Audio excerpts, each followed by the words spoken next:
First order of parts came in. Does that look like $892? Man, this stuff's getting crazy. I got some old peanut butter jars my brother gave me so I can start separating and labeling the hardware as we tear this apart. But before we tear it apart, we're going to get it running and stopping. So that's what we're planning on next, to start doing some cleaning, inspections, and installing some parts so I can get a rolling chassis and get it running. That way I can move under its own power and I can put it where I need to work on it. I found this online and I'm going to pay for it myself because I plan on keeping it. But it's what amazes me is that, one, it's available, two, that this was the extent of the wiring system for a 59 Ford. February 25th, I think it is, Saturday, 9 o'clock in the morning. I got the truck in the garage temporarily. It's only 32 outside, so I wanted to bring it in, motivate me to get some work done. I got a couple hours to work on it. Today is going to be removing the seat, and I want to get the floor mat up to check the metal underneath, see what kind of shape the floor pans are in. So let's take a look. Okay, I'm pretty impressed. 67-year-old truck, and that's all the rust we have, just some surface rust. I mean, out here it looks worse than the floor itself, but this is just surface rust. That'll clean right up, and everything in here that I see is going to clean up real well. And I'm going to have to replace the floor mat. It came out in pieces, unfortunately. There was no saving that.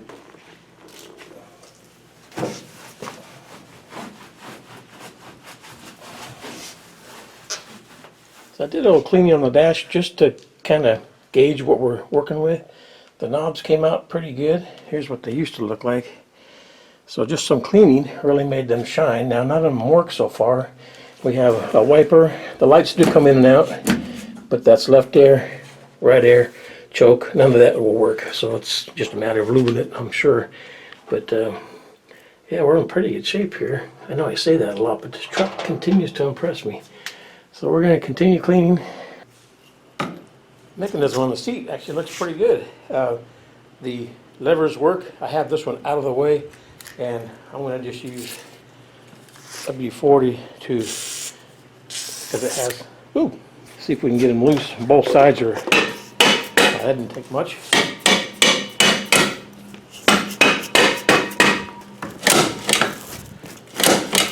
Start doing some cleaning here, but we'll get these tracks working. So I got this tank pulled out and found out the reason for the strong smell of fuel in here. You can see that or not, but it's completely rotted out. I'm starting a different direction. I've got the cab pretty well cleaned up, fuel tank removed, and now we're going to be waiting on parts. I'm waiting on Jason to give me the okay for spending more money, but I have some things I can be doing. I've got some new battery cables that I have in my own stock, and a used battery here, not the correct one, but a 12 volt, a good battery, and I'm going to start working on things to see if we can get it running. All the battery cables have to be replaced. I might have one long enough for that one and go into the starter. Actually, I might have enough for all of it, so let's see what I can put together here. So we got a good body ground, and the battery terminals, those are all new now. Let's go see if anything works in this truck. We have one tail light and no headlights. High beam, low beam, neither one of them work. The horn relay is getting power to it, but the horn relay is just clicking, so no horn yet, but that's not a major concern right now. So since I have the battery hooked up, I want to see if the engine will turn over. The other thing that we'll find out later and have to research is if the block or the head is cracked. It's been sitting for a long time, you know, winters have passed. Don't know if there's enough antifreeze in there or not to protect it, but I'm just going to jump across and start a relay up here, which Ford makes it easy, and see if the engine will turn over.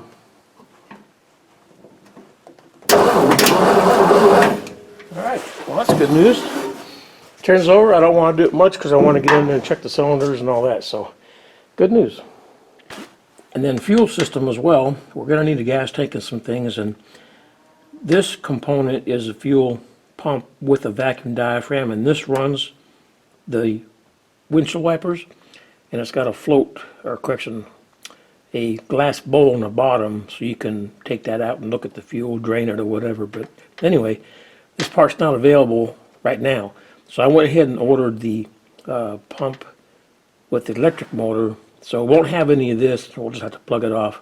But I want to get this running, and then if this becomes available later, we'll get that. Inside of this radiator is pretty green and crusty. I might be able to get it flushed out and cleaned. I haven't researched that yet. Let's just see if it holds water.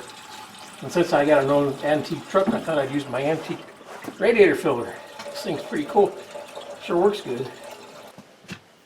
I disassembled the fuel pump because I noticed it has been remanufactured, so it's not you know, super old.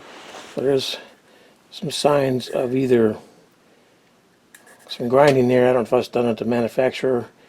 A little bit of wear from where it rubs on the camshaft.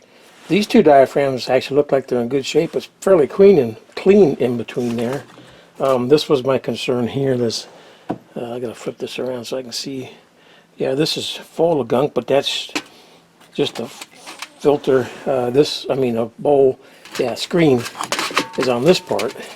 So there's an inlet screen here that's full of stuff, and then I get to this part here, another diaphragm, and it's completely stiff and brittle. If I bend that, it's going to break. So we won't be able to use this pump unless I can find a rebuild kit. So I'll do some research on that. But like I said, I have a fuel pump, just not the correct fuel pump.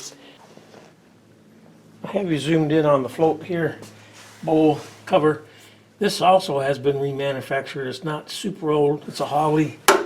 And I thought we'd take this off to see how bad this is. Not terrible, other than just dry, rotted. I'll have to get a new gasket now because that's completely dry rotted. In fact, it was, yeah. But the float is not sticking. Needle is moving. The throttle's stuck. The choke's not working. So we'll be digging into that as well. I cleaned the carburetor best I could. I used brake clean.